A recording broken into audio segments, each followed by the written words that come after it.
All right then, so all we have to do is to just to click the link in the description below where you can able to find the starter template. So that will take you to this official the GitHub page, where you can able to download the starter kit, where I already configured the Tailwind CSS and all the necessary folders and files and assets and everything. It's been successfully copied, so you don't have to worry about the assets files and everything whatever I use in this project, right? All you have to do is to go ahead and click the link or directly download the zip file and extract the folder. If you are using Git and if you are already installed the Git in your machine successfully, please follow the step over here, or else just download the zip file from here. So I'm going to open a terminal.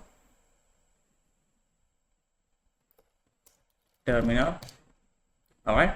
So I'm going to navigate to my desktop folder. So desktop.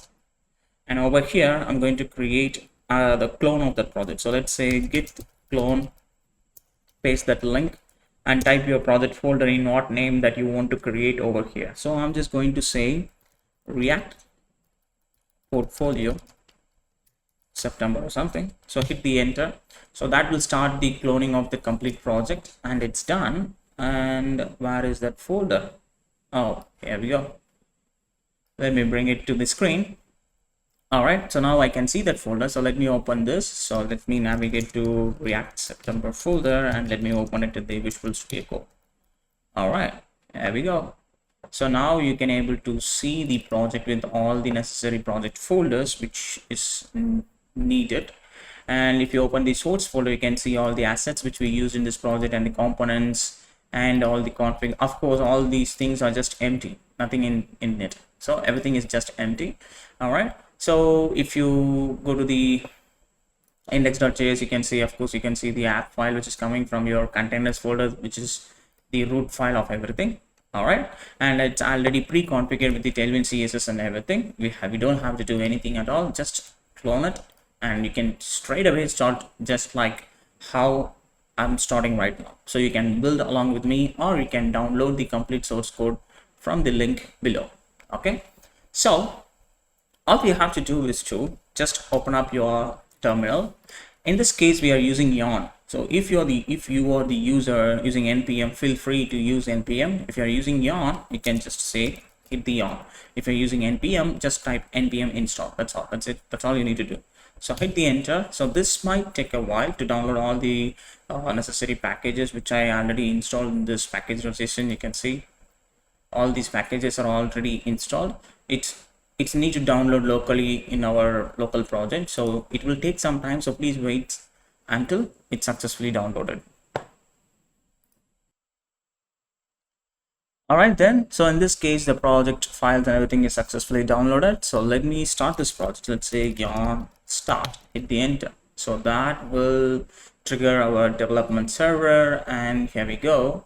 If Tailwind CSS everything is working properly, we should get the app text in the center.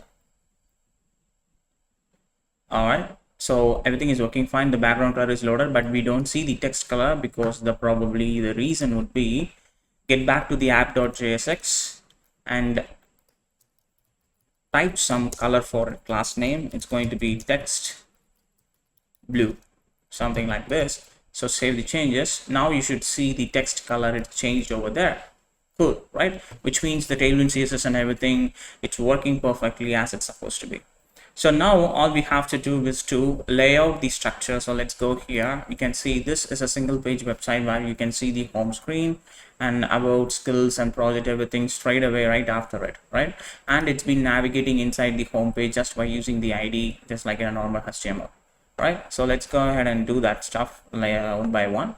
So first of all, what we have to do is we have to fix the landing page, which is probably nothing but our app.jsx. So what I need to do is I'm going to delete this completely, and I'm going to delete this class name and everything. So let me create a class name one more time by yourself.